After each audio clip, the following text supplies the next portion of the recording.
ira he ya garunga wana tanan yayi gonga kai gil Allah faran ke Allah ti khama kanya de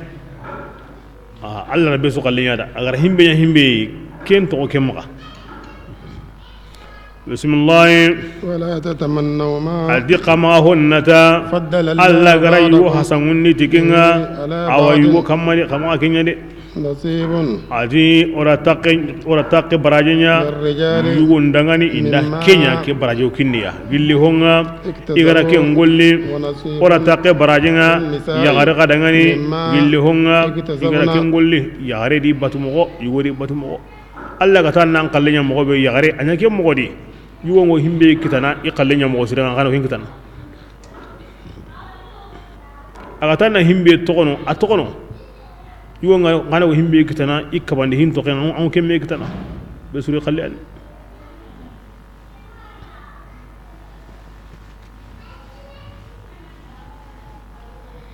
bismillah was'alullah kebringa usuna maninya yugo do yagare qara Allah ta'ala nyaga i fasangon ta unga an Allah himbe ti Allah na kinanga an Allah himbe Allah nyaga na kinanga nyime inna Allah ta'ala kana Allah magri wa ana gani awatu honni besuya kibrenga fasangon ta go bego na go yagare di Allah watu ago yugo di Allah watu yagare magasima fasangon ta ni kai yugo magasima fasangon ta ni kai serebe go Allah ya mariyen da bar ni dina himbe yugo ma yagare kinyam pasu Allah ma dina kinga ntage yugo min tage yagare ai himbe go do Allah bate Allah ko se tangana na ya mariye batu kinyin Allah muradu ma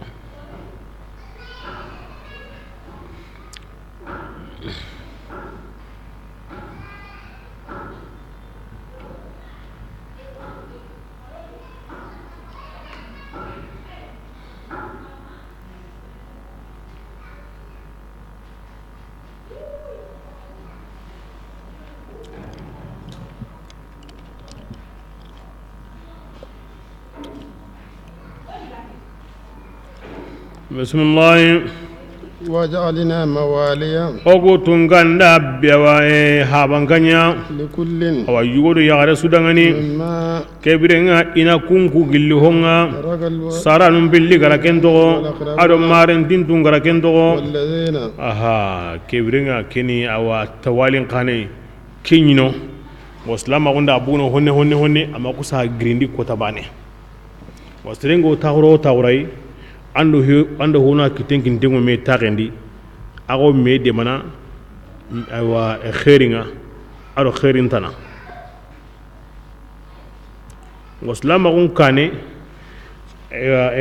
kimme gandari aywa angana ke gemu kanne wo himbendo menaga bo kebire nga anda gamun hari wo me khemu tuntay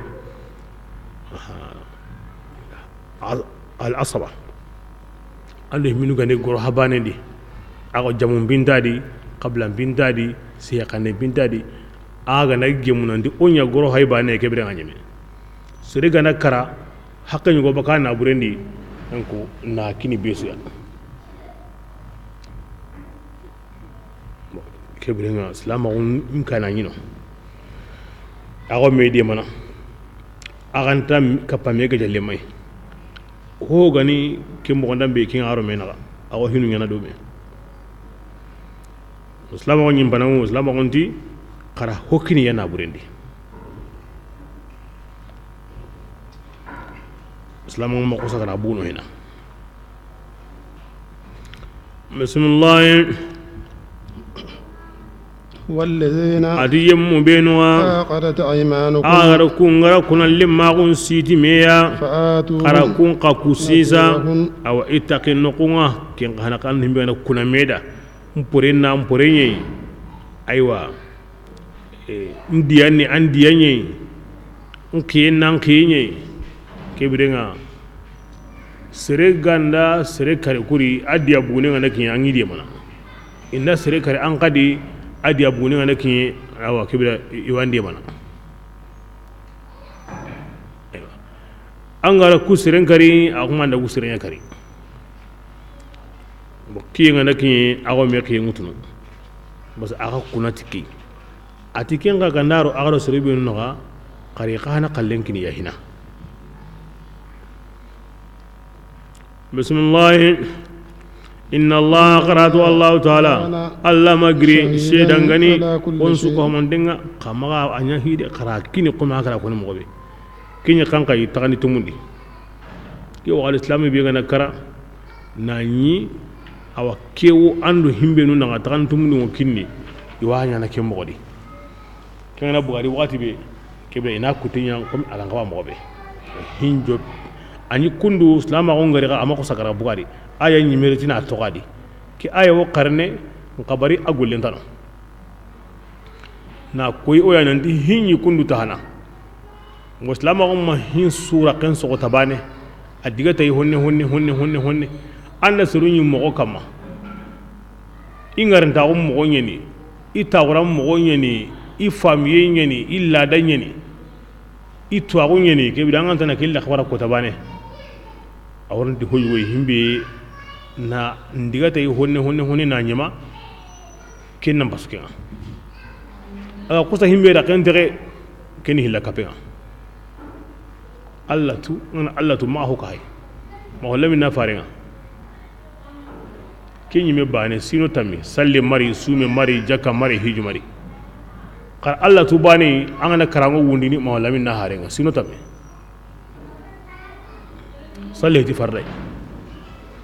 surunya islamiya ken no gondi nan kara ken no gondi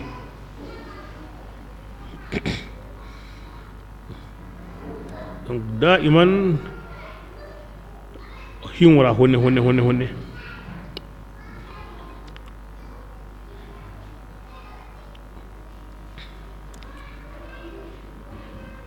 ayan li wa ulil arham ba'dhum awla bi ba'd fi kitab Allah mo kingari wakati be kina buguno ti sumpu dunkonu nyansiri me katin mutunu Allah kitabende o kenda kemo ke uti buguno bismillah الرجال adi aywa ayunga قوامون kunya ni sikanyunga على النساء ala nisai aw yarunga de بما aw ken sabun ni honyai فضل الله Allah بعضهم ta'ala ra aywa ta honyu hasanunni على بعض aw yuwi وبما ado ken sabun ya honyai yugungara ken nafaqa aw ya gilli na burunga yarun kamma kaza likina sabunga Sa'ad bin Ar-Rabi'i malinan gongara sirubi ni sugandi ido Allah farena ndiga sehe Makka nan ta lim Madina mo kun qani duran sirui Madinan kondi sawra ko sirunya ni siringina manu ni kigo takhewadi ayyaqi habiba iwareme aywa aha wani zediya mo kesiru ko Sa'adu ariya ke henta aha ba ay wal zaidi waririn ya garen ka ne ikin Allah faringa ati Allah fare ati Sa'adu himbe gan korin ge magadina hosu ille ya gare kani ara henta aya kin ara henta nge gare ya gare ga hinda ne maka Allah farendi kebirenga o tambon tu ganade henta ke o tu gene kinendi azim anke mukerinte alli ye debende seribe nura khengo kendi kendi yakenga naga yakenga senga na kinyanga ngoni ti yagarenta mo tugene kendi yani kima ko ayfa sallam la ya'khudhu fi llahi law matlaimin salama wa qaira betu indengani kingini serega nan tonya anga ma yahi antam bontuka gwa kuntari yagara kuntari nyakeni ntari kinan tari wala kina qaida Allah kallenga ni himbe hakara kenya koni amma simenanti ken mu kenye iri ye de be kiki da kengari ay amin da kendi ini bugundi sisa himbe ne qaida ngana qaso srega nan tonya anga ma yahi an kallen tuka hin qaida digaro kenye ya harindi hawa isage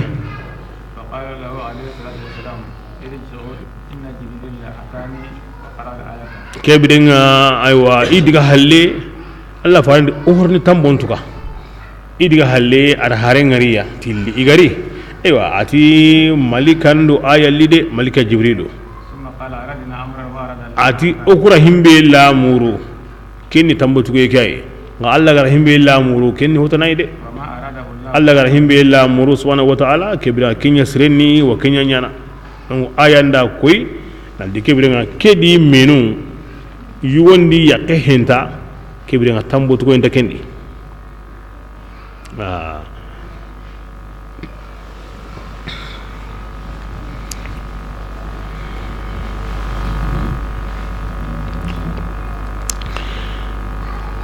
aya leti yugu iya sigintengu yagarunga ni jukundi ni kitelliga nallo ido hobure naga yo ken jukundi nogondi mogo yugon digantengo yugonda kende donc hentandeke a wari kenya nogondi o kenya sabuni tambo tugoy gantadi yugonda hoanya amay surno mahimbe gandaya wa alla qara digandara كي قوام بهاجي أو التقويم للتسليط أي أو قوام تعذيب قيام تعذيب وقيام أخذ على أيديهن وكمن هي فأنغران دينغ هي أي nda qobo he ay nga jukundi ni nga wala kile siren kama tanan sigiti kinye nan kama wajibi nga ati kanya tihimbe alla gara o hasundi mi Allah roha sunnimi Allah fasungun tawu hillu yani hana kenni Allah ra kenkini yugonga aran taga nanya yugonga amma nduye yagaren kara ken bosai aja yagaren anyi duye mo kenni fasungun tawu hana hillandi kenni yugo nyime gara golle be nya na idu hasundi yagaren gatai kembira kenni hillandinga kumpilli ganda ka huma me yani kembira ngata diganda anna yagaren jukundi annan siga ka ni himbe ganta gemme ti mogonu ya mogonu be aya warde kunkoni alla ranya yuwi ado ka gollu woni wono anyi mera kunda bari kenne kangai bima anfaqu min amwalihim anyi me yaga anna wurebe nafaqa anda hu tampon kini an siginte ngodi addi pansin suka hontenga o kebirenga Allah tangenda anna yagaren kitelliga baka hoburendi anna yamal ho sirenga anna jukundi ti mogonu be ga worniya nga Allah ranga nyi yugo wahabiya amma kasabiya anga magenda bari o kebe akeze henga bende ay ngoni yugo Allah ra kenya mi Allah ga tangena himbe nyaada bima anfaqu min amwalihim anga magenda bari o kebe renga anfuku munta kamade yare yin min kuni da wato nun kira ya ne Allah ya na Kenya nan kaba na Kenya nan kaba na Kenya nan kaba na Kenya ganga wa himbe hakan sigindi an la de ken nan bakan sigindi aganda nya so ganda baranda kan tai de Allah re hilya ko ni agar himbe kina nga kenni yuwa ko an kawal himbe khana nya an kano Kenya na kuma la sabati wakati be kembere nga an fukumu suurun de nga kama igama sabati ay mega na sabari na himbe munni na ken wurni du kama aken yana kama bismillah fasalihatu adi yarin surunga qanitatun nikina batanui hafizatun kunni tangandani lilghaibi awa iyara gunda sire wolo o sirentano yugunga kalamo yugunta kalamo yagarin sire ayikine ya maryam batunu akina wono antano himbe gallada awanya himbe gantala da wato kono ajonda halle sumbana nga ona nya kundu kata blagari la yagarin sire am pidikenga anda inu asago nyana sago konni anda diga bane asago ndayna asago ndakonni Allah gati ya galbure yagarin sire anta kanta kendi hafizatu lil ghaib Allah gara himbe mukundi aw ken tangana kenni mani ayagarago akina bane kengan ta yagare suya ken yagare ta jatani yagare sire Allah ma bima ana tangati honga hafizallahu Allah ta'ala gara tangati kenga Allah wasi akamma nanti yugo an ka ken tanga yagare an jun kan pentanga awatan an tiken tanga ai anta yana sirra Allah anti ananya awayna gen sabura bismillahi واللاتي allati yagarum benu تخافون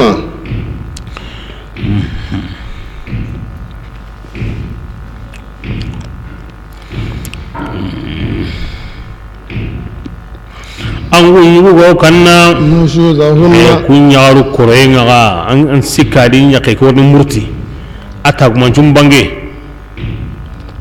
bismillah فأيوهن kemenga wati aga himbidu kinanga tanna kun dabare awa bira kebe yarenga ne bakadu alla kallem bate anyi ya maryam bate ahana hana anni waju ana ko en وهجروهن yare aywa akina na butu aya wo bane malikanu wina langana aga na buy kombendi nani kinen nyamariye he atanga la setu ho kama har soke aswa langana taga ho suwa langana har nyere ngo jindi na kwe nan di Allah fa sallamati andanyi igo kome ya marni an sujudi komera inyitini ya garen sujudi ikinara anda kun wajundu konada nari hakran koyme na kena yi an kahana Allah gar himbe wajibi dan kama ko kenya na de kenya nan kahana wajibi na bismillah وهجروهن kinga mahusro agan kutiya في sago المداجع tegendi واضربوهن kinga mahusro agana yagar murutun to agani katunde be ganta jogindi nyana aha lakini baninga mahusro angurni kata baninga wa antar ni hilandinga nani amma hananya hina antar ni sikandinga nani amma hilandinya hina ضرب غير مبرح katunde be ganta hore bundini jankona kote koso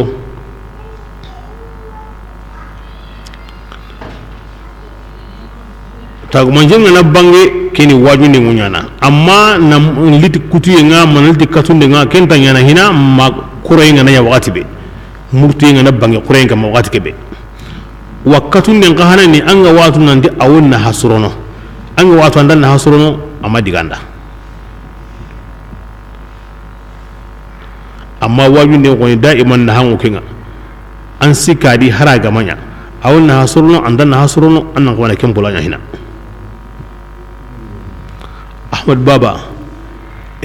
tumbugutu qaram gon yugo yani la lim qasun yugo yani fi al-qurun al-wusta okay at-tafsiruna akina ko yede fa'iduhunna in kunna banatu ulama'i fahjuruhunna in kunna banatu al-muluk wadrubuhunna in kunna banatu al-asafil ti yagaru nganta bana mogobe ijukuni mogonta bana yagare bende to ana lemeya anna ngaju kengo kana Allah kengo Allah to maka kutei maka katu wajino ken sagani ni yagare bende hankama leme kenta Allah to wajino tar bana sornara ken koni ango kutinai pa ken maka keri i hawan pasu nasu indoro Allah de sesugati woro Allah antitu wal majmini menga sesugati woro Allah anke antitu majmini menga kembal institut ajunu guni mani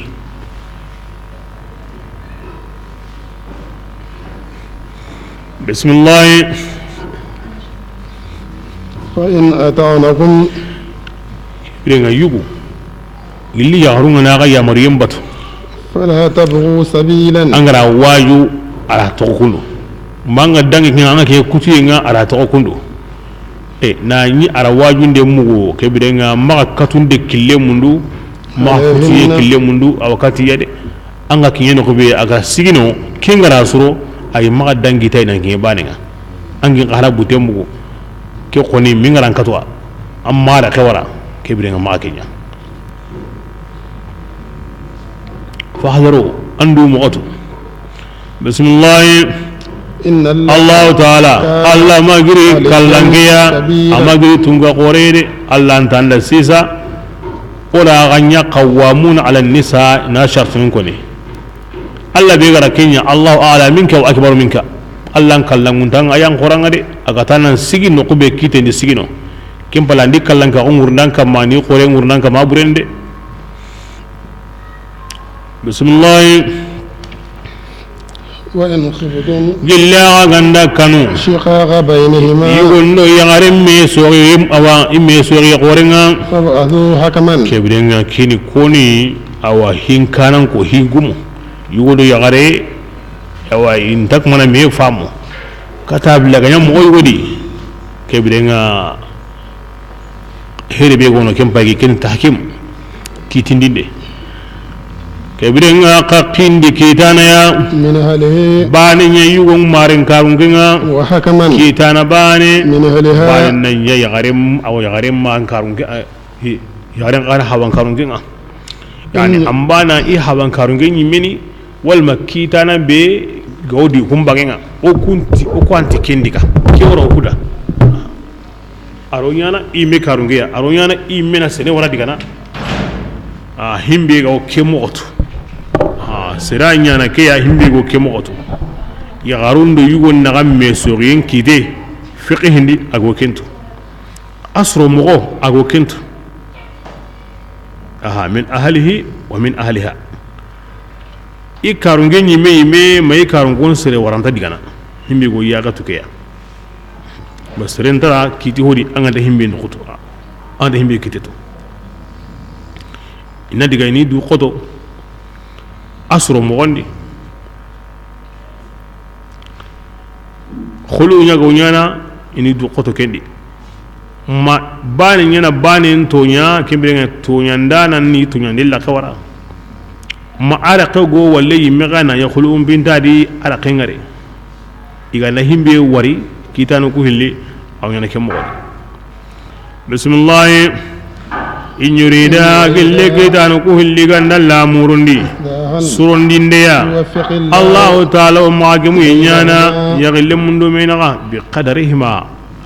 ti an gamun ihli lahiranga ala ma huwa min at-ta'ati min islahin aw firaq imega nagi muhimberi ni yagun surundi inda du kenya sireni ina kenda bari inda to kana kenya gura kawara sireni ina da kawara kini islahu himbe sirenga ndai ya uke duma inda ala kawara ndai na kemo godi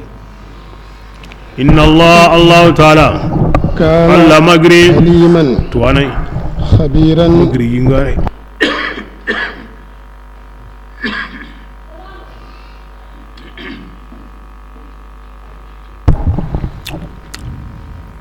tahkim kusura hilli ndi golle kenya indagge muhimbe di ida worni kata kitana nga wa kitana nga dun qur'ani da kana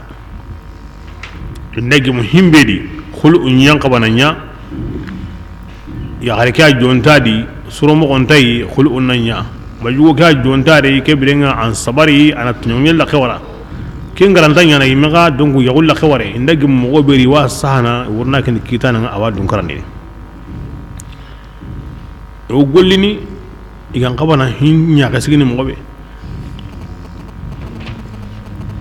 himbe gari ya garenda awa ana ya garen tirndi himbe go gono ana sukada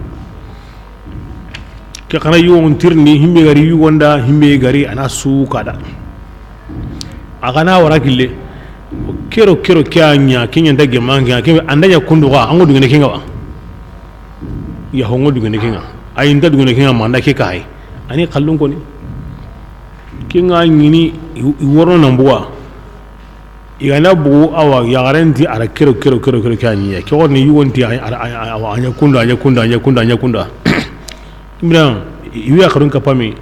o diga mukudi anga de kesu hay hunche ni ke yayi himbe ga wido me na ga yime parce que ke senta kontrole kentuno ke gara himbe ko aro ke gara himbe ko gimra kiyane ke bi anga ko na yalli ke ga ndanya ga anga ko ni ga yalli ke ga ndanya yan kallenya mewa ke bi worno khari wo seneti ya khari himbe go ni yaho ke ngi kallen soro ma yen wodi ni yaho ay ana ke kana ka hay yo baga khari keti yaho keti ay manda ke kana nya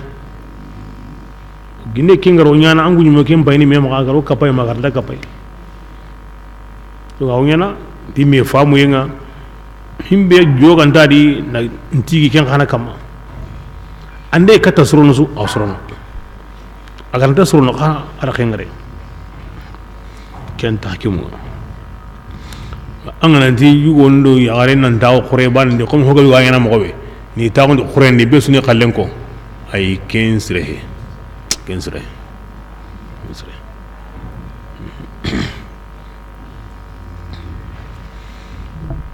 sire bani ndiga ina ko ni kunda aha agana wasalla kundi ma kunnan sagar ni kata ga yimega agana khiralon ko hame na ko kunda diga na ngani khiriri ni jamandi an jope kundu hina kiya sireni bismillah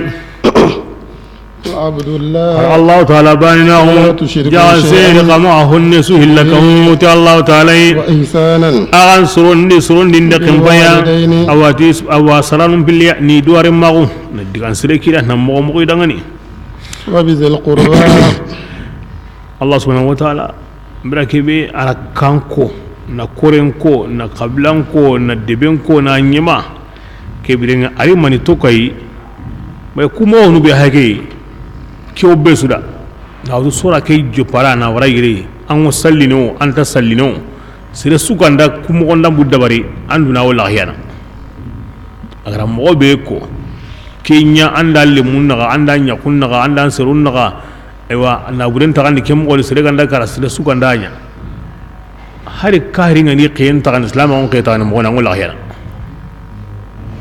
islam on ngara yoro yare na ko mo be kahri ganda nya wala hiyana kara mo be ko besu na hangadi na haynen to kono na jinen to kono na jikuburen to kono besu na hangadi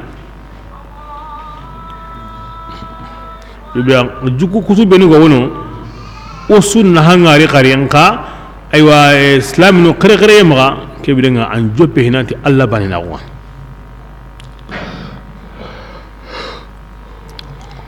ma ho ka wallahi bismillah وبذي القربى كينغنا بونو كيبدنا مار اوا انصر نون بلي خانا ني دوار ماكو كينغنا بونو مارن تينتو ان كون خانا ان سرو كون قدا واليتامى ننصر يتيم قد غني ننصر مسكين دغني ننصر تغلم من دا غني تغلم تنتنا ننصر تغلم من دا غني تغلم لا تنغا ننصر كبل من دا كبل ما بيغا وان 36 سكوند كده انا جي هاي ادبي نيمو بيسو غندا الله تباني بيسو سوري ماري هاورا be susuri marentintenda marentinte amma ampawa yonka allemu ni marentinten kampanga bo marentinte be gallato an akhinu ampawa tugunu nan suro yetimu na be sura kenya o suro miskinunda tagallentinte kinni tagallema be amare menyani akanu metate kebira hakku siko kenda islami ganda islam on pake mare ma on pake alo tagalle ma on pake isiki sukini angi nga kinna kan kinniya hakke ko siki o suna hakken kini mi tagallillati kinyeni an tagalle manyani nga an qati dungehe wal ma an kando akana latume ando serebe kando menaga tanagate ka allati anna ta'allama am baqingine awri wayni way medi kameka tigen tagallate e debe nga malda ko nan goro kameka go ko sene kando menaga debe ken debe gore de kebringa tagallama on ne ke mo godi ando himbe bor la kam ko binu mo begene meya mando himbe naga tanagate ka ma kameka tigen sunan tagallama ni wa kan ke mogodi gunnengi ngale mago ke mogodi as-sahibu bil jambi ke antate himbe hayno sisa wala meñi mobli ñadi wala meñi hure no ñadi wala meñi dibentere kille ñadi sagandi o taxunu metatea a setim balle awa urhoñe ke soit on as-sahibu bil jambi mesirendi himbe wan tatum billiya sagandi anta tumbilli o suna sagan no ngari jama himbe wan tayni himbe wan no gene aka himbe wan tayni himbe wan no ando ona mi hakken sigindi hobro yana antin fayni ndan fayni antin toro non tan toro antin kana antan kana hakala be su ganda kenya meda ko na hanari o ko na hanari lemenda alla maga yakenda maga karun gende me alla ga to kuna kenya agar himbe ko ani inna allaha kana bikum ra'ufan o hinenya wadi osro kilembani ana kenya konoda bismillah wa ibn as-sabil aro kilelle me kingene serebe garaga insla handanye me pasentim ma harbane qasrada wa ma ansruhum qadangani malakat aymanukum tungara kemara kenni koy an komu anda banu law sallallahu alaihi wasallam asihil lagarundi akani duna hatana awasihil lagarundi ngaga yamarni agam pinne la hundonga kunni koy lemun adu yagaru agam pinne aga mara honunga kunni koy aga komu daga dabanu ati aga komu kare yigandi hoy aga mego kenyigana kare minni hoy aga mego kemminni kare sitini hoy aga mego ken sitini aga dabanu kare yigandi aga ni minindi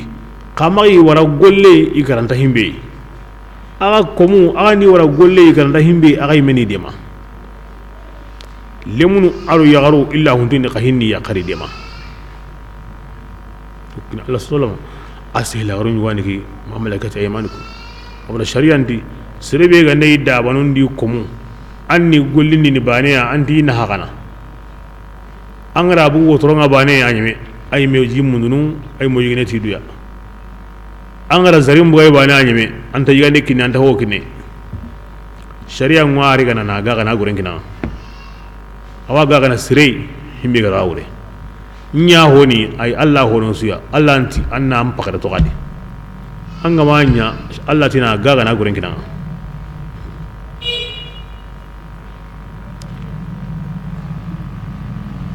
bismillah إن الله تعالى لا يحب من أنت يمن قانون كن يمن غنيا دندريا فخورا أنت يمن قانون كن غنيا وصو نيغي دي الله أنت انت وصو أنا مندا انت دندر مندا الذين أم وصلوا تماني أن ندو قرون تماني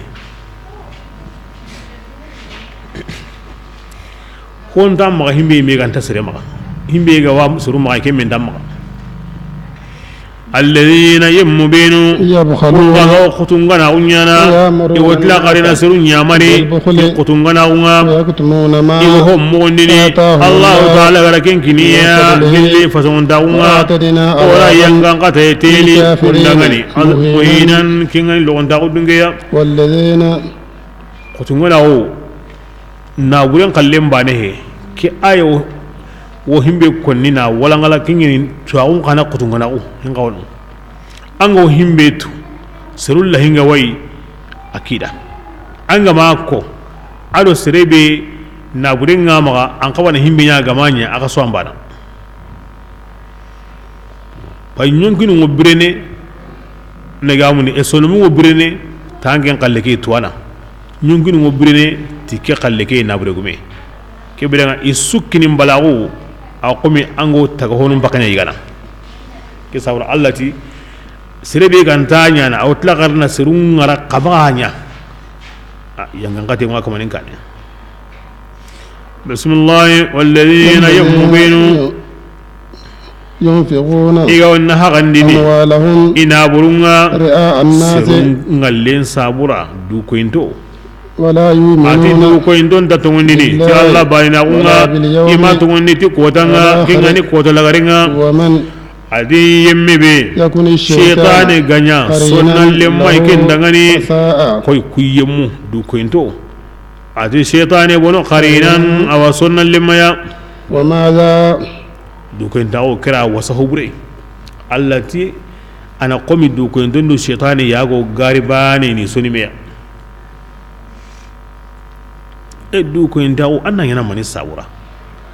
ana mani kinnan himbe ga mai amma an ka ganna ya bane ana ho kore abosi nan yi himbe ga yamma saboda Allah ta'ala tikin saboda wa ma la alaihim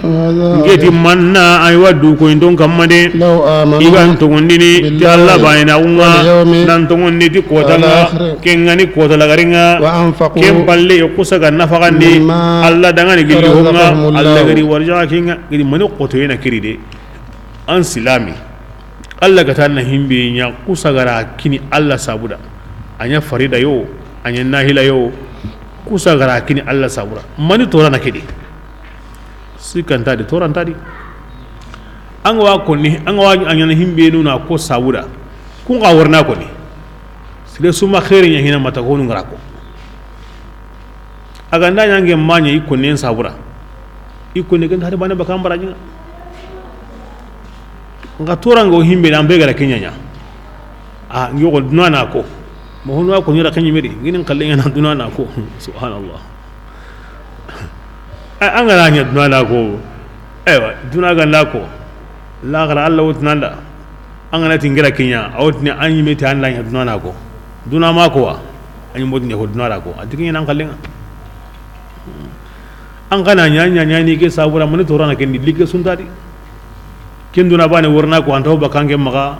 barajan kada wanka ne khari bismillah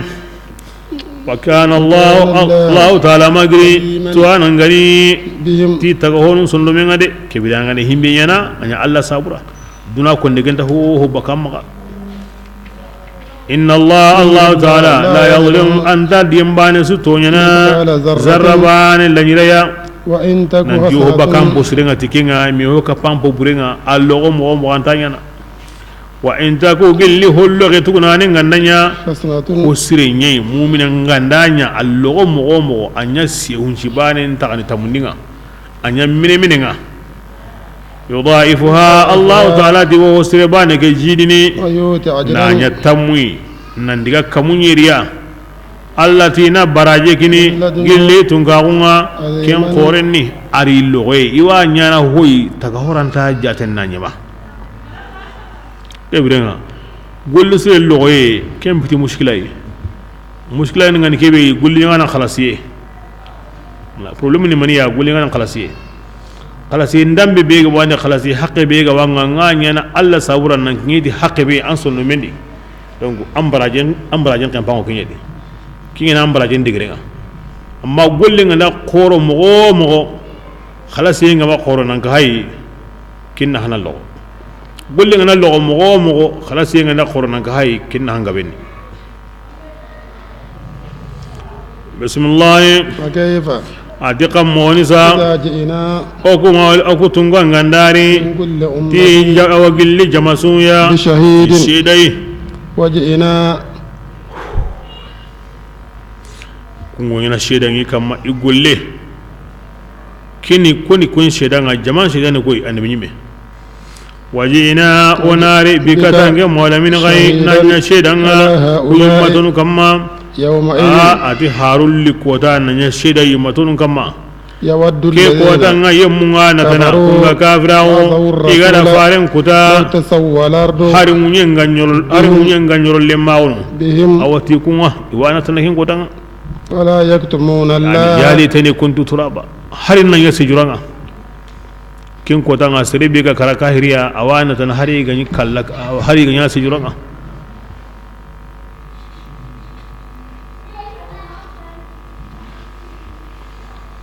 bismillah wala yaktumuna Allah ke ko taga honun ta hondi ni Allah sehede taga ho sehen ta ho Allah de illa makin golle يا أيها يا يمو بين كونغا توني يا سير قمات تصلينا أن كونغا سكرا تنغني يعني كونغا قمات صلي ناني أغانتا قلما حتى تعلموا ما عنده أنتو قالوا كن كوني يعني حتى تصحوا ما عنده يغرى كتي كي ينغا وقت كي صلي وقتنا أني حرامنا كونجي كينغا دانغي جو كتاي كين آية كنت هلندينا bismillah ولا جنبا qamagatin to sallen ga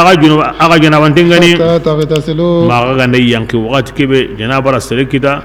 anya urun kuyawa anya murundewa ma haidi nyankutiwa ma kharagam kore nyankutiwa manga na yanki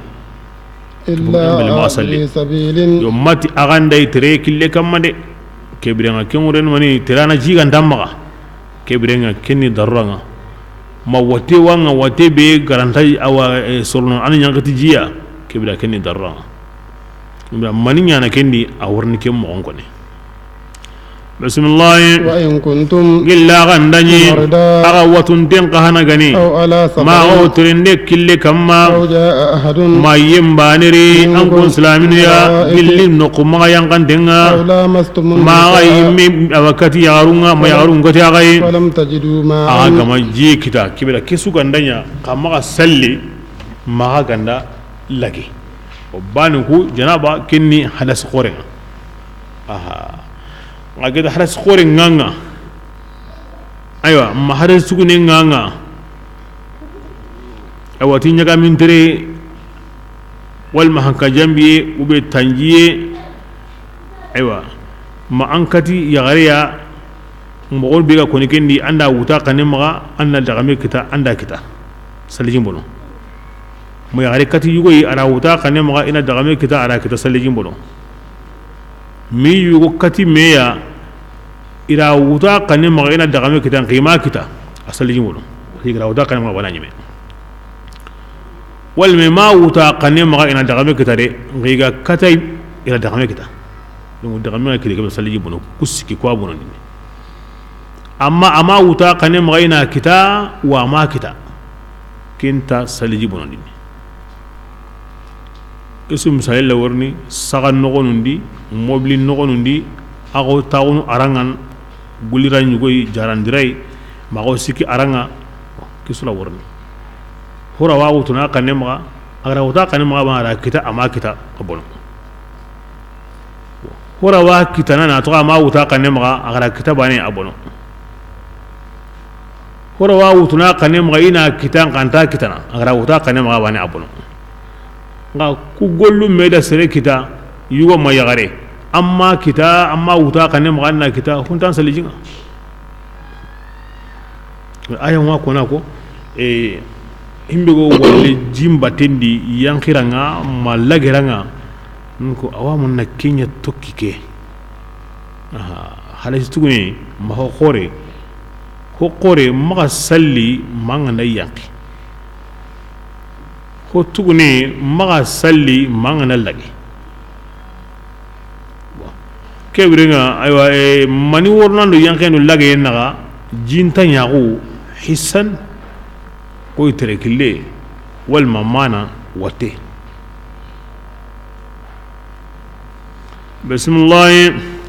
فتيمموا kebirenga jinga makkite manandi ube yagarangallendi kebirenga akan kerekerendi صعيدا awa munyen sege honyugoya طيبا himbe khana sennengani kebirenga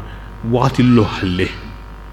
munyen sege ho oko madhabindi kine kullama sa'ada ala wajhi al-ardi ho angana sigina munyen bay aga munyen kamma munyen nyugo gani ko cenyeni sengulle nyeni gi gide nyeni kay kene sejuranye awa asu ho gani munye nyugoi ogo madhabindi kensu amma shafi o madhabindi sejuran banane ogo ma ho wani munye nyugoi zabul haranga ni sappe bundiranga minugo sappe abunu sengulle ngure nan to ono sappe ke agide ke allo tamamine nonga nabure hehina wadambangen soke modi anda bu kangen kalle aro qalu sikullen kalle aro dakaba na bonuku jamanun do imorodu nukuro kundi mena nabu hunga akrenda jaga wallendo atimbiritindo asapendo a kunsu nan to buguranga yoro sienso ambana aw digan nan tamamai me anda buguno bugati besa kibira anana bure gide oce agama bi se agama bi nga annabi hada mar men golle nga nagi labane khana kime tamamen ta yana khari onde ko be sanga ta hana o kam golle lo ne donc kam golle ke tamamen ta geme amma doro golle nga ndey ken tamamen o geme gala nga nay himbe go bakan nyini mo ba kundu nga tamamen o yana nga oy megara bi keta kingo sikya wadalana na yalla songa mawra gidem bi na ya shimanga mora togambi na ya karoga kibira ken ta tamamin qari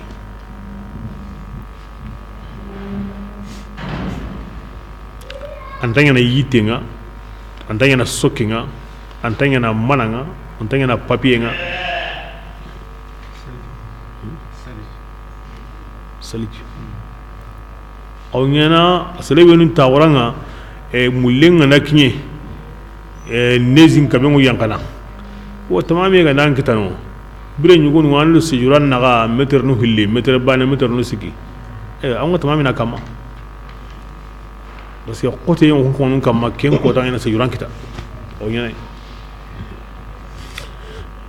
be saliju awren kinye awren na glace mbugo de frigo ni nan tamame kama la ida glace krikenga kinya sabuda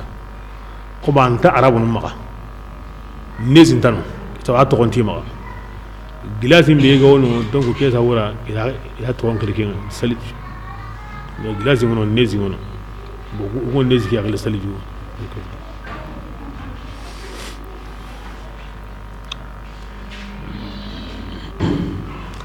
wa tamami awnyana hoyin kamma lotoa serebe kan korelli wakatin kinye an ngolin tamami ne wate sabura sejuranta ma lote be ga ngora mo tamami ne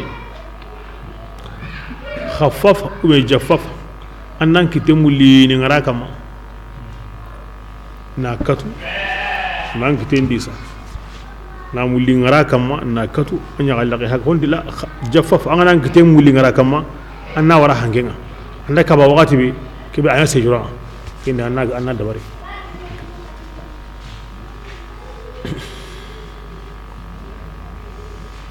kin islam awo ne wiyen goy kema ino ta hana jinyan ko ni serenda batin yana tikinye wate wa ngawo jikyane andam ngawo jikyane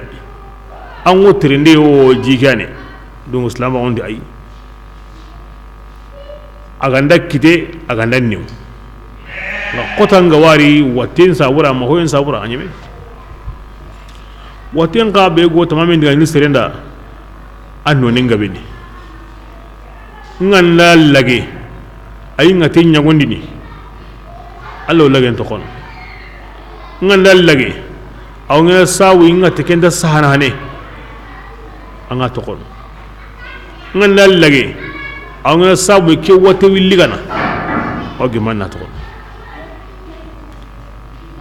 akutu ina gamo watu ndenyi me besu di mo gonto mo ketu ndudi walma jarandana ni wona kanda himbe go ke watitu atun duguye bismillah famsahu ke bidenga keni sedebe go tamamini aro tamami ho aro tamami wakati la tamami ni na kamo الذي قمصهني بوجوهكم أغا يغلقونا وأيديكم على كتم في الليا إن الله تعالى كان الله مغري عفواً ينبانا غني غفوراً مغري غفرانا غني هكذا ثم من بيجي يغلقوا أركتو القرآن ده كون كم غري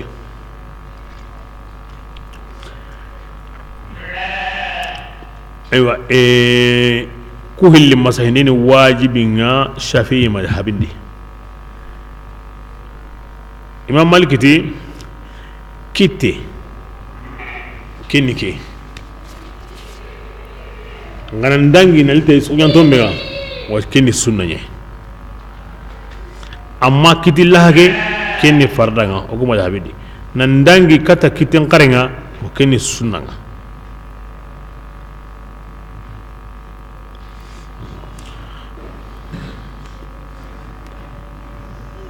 okum madhabin di farda yani kitil lahake aru yagal laqe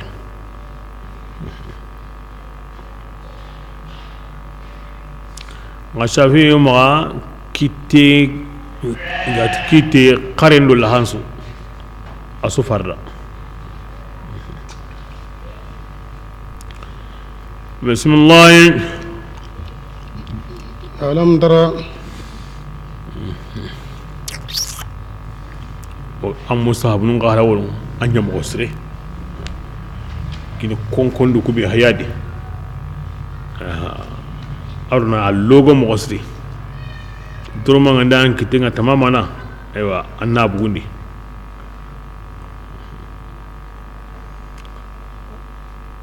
ana nyana anna logo mo osri magata jihe na usanya kundu kunna kun ay anya koy gine jinga na ngana mo wala ngana kunno na logo mo osri na kisaw ki kama ni ga te kun na ke wada anna riga kun Allah daga ni asukta kinga yini anda kusu da bari har nan de kundu kusu asuna kundu na kisaw ki kama anna arte na ke ga wati anna gila no ni nanda worni ndike kunte ne kana ke modi tam pinta ke ni yongola pinta ri taron pinta di awnyana wakati nyadi sire ngolla gane sisa uturo ngana nyanga on salinte nga kin wakati lo halana nga wanyana har sallu hili tambonga ndanga anga sunyana tidron tamamenye faranu hilin tanya na hitama me bane ken diga gitante go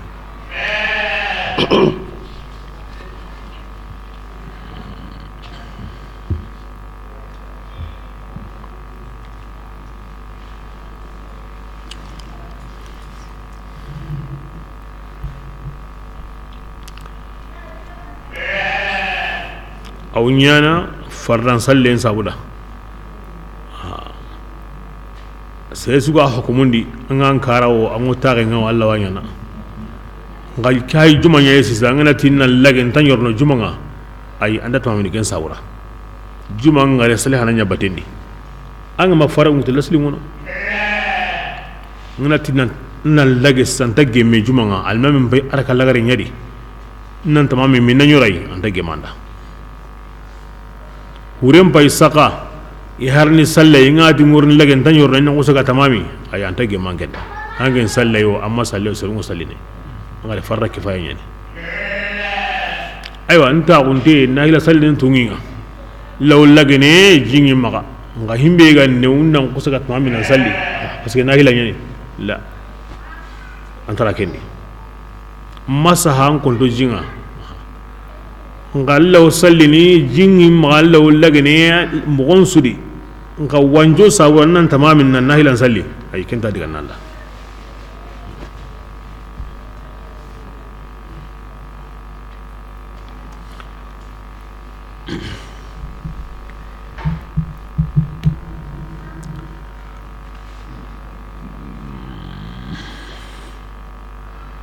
bismillah alam tara alam tara ya lange mahindiya kata yemunga igara kun kutaqiya min alkitab milli tawrata kitabinga iwata qarna samunta parago tikandayinga ikunga lamurunu ina wa insamu kandayin killinga Allah ta'ala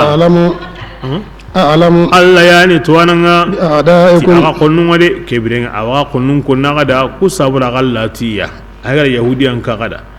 ida tawrata qallen yugotu wotla qarna harago samunta kunga wa munda an kun qahananya kem mo gonde na yam kalli yahudiyan iga makka to baka kama ona qur'anan ya onna horiga ona howara undunga hoy ombara hoy ko mi ganya mo gobe bismillah wa kafa awasi Allah ta'ala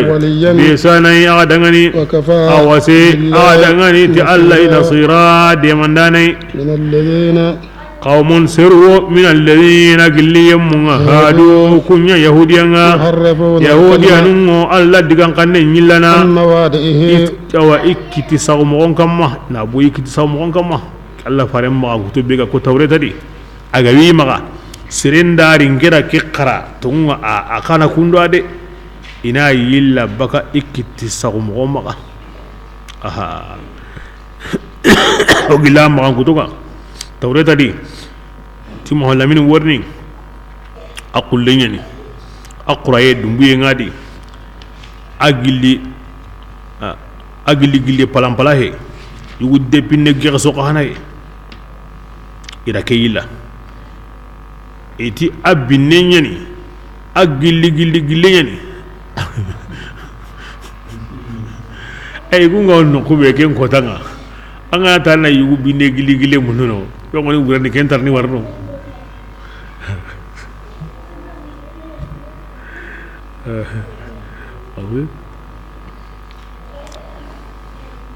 awi kitabendi man khalafa muhammadan khallida fi an-nar aw ke muhammadu be gandari an lasre be nyi an anda sori an wo dumine yimbendi ila kenyilla etilanta masana naru illa 40 yawman muddata ibadat al-ajl yahuya nyimbe lo yankan ba tanate kota ila ken kana illa bismillah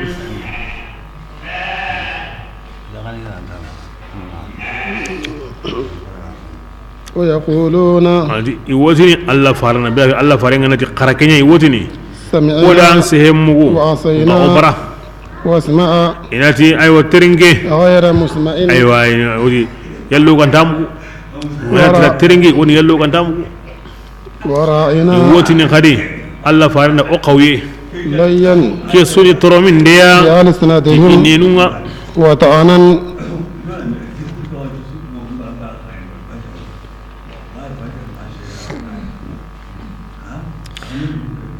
aro ke suni suhande في الدين salama gondi nandi way anda ko nantin ewa ina kudigam ko na tawndi mana ko koni mo nyi wori mu kalanta famuno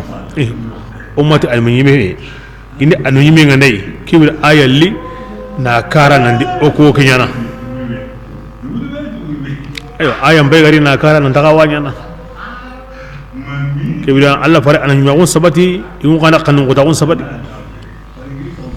بسم الله ولو أنهم أغني يهودي أنونا إغانتني ولا مغو ولا يا مريم بطو واسمع إغانتني غا أو ترنكي وانظرنا إغانتني ولا إغانتني الله فارندا أو هين ديكاتويا لكان كينيا نيانا أغام بسمونتا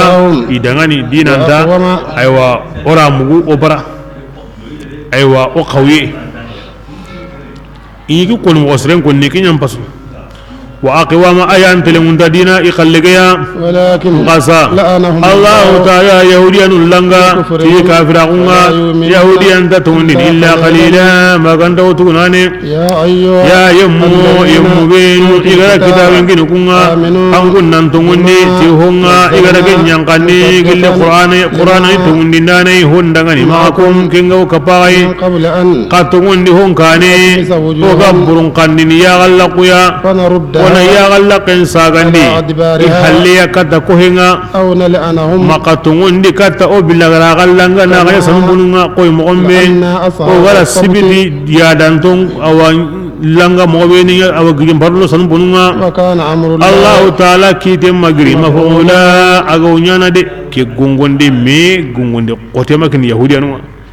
nanti keta ke agamaro Allah faren qallendi hinuhili وغير قنجل أنا أكو هندي مونا غيلا سنفنوا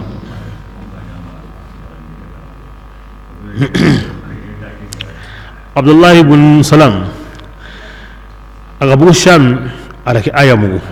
على الله فارغا قل لي أغمك يكاندي أنا مغو كل نتيجة آية يانكا أتلم الله فارغا هرمك يكارا أتي الله فارغ ngima ya simma na woki yenanga nanyi alla minyilla ninya sanum puninga walma ningilla khangilin ko hende كان يساوي أغتوندي عمر بن الخطاب على كآية قرأ أول حواري كما kabuti ya rabbi amantu ya rabbi aslamtu ya rabbi amantu ya rabbi aslamtu nka man tongondi nka man islamiya kanu ya sabra mai kita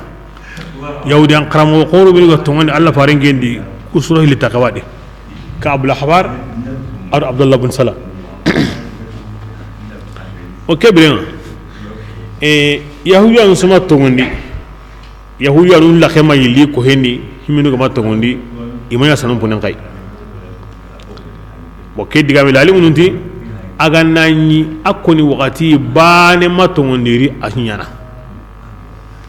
ngaga bati akoni wakati ikite sangudengo siriboni me kamma iqramonu hillo tongondi kende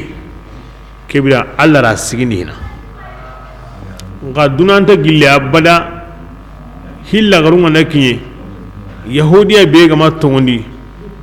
aga manya gijin parendo sanun punenga so akoy ngol na halle allati wa nyana amma kota ko amma wakati ko wa khawanya bismillah inna Allah ta'ala anta qafarini an yushraka in billakahi Allah ta'ala allati hu nyambana kemani hillaka pentanai yemmeda igara qafarin kanu kendangani ومن adi yemmewe kenga hillakahi Allah ta'ala hillaka panan la junubu gare kuture ken korengani de alam dara ayan qora junubun su ayan qora garen su ya le angu mahindiya kata yemmunga yemmu benu gawe du jakini ni du senundi bal ko yahudiyanu o kun Allah re munye o kun Allah kananu nye o ko bu annabi nyundo khifaru nyadi o annabi yimin yang qasa o kitabe yang qasa بل أمر الله تعالى يزكي من أيانا سرجة كلنا سنني أغراكين قانو نانيا تونغاني ولا يظلمون كيف أيوة إنت إن غسين بكي قلنا هري تمرق تنغار اللي كانت نمي انظر الله كنا كمي بينا الله كان نيوندان دا نبتي نيوندان دا كيبرنا كين الله كمو جاكين تنغا أني مي قلنا همبي كنيانا ngam ambugo kote inda ke kinyanga nganyi mi magolenya inta ban sornanda anyi go himbe ko ni tambu kendi kende hoy wanyaw agara himbe nyanga na ke menya kende anda hillo kita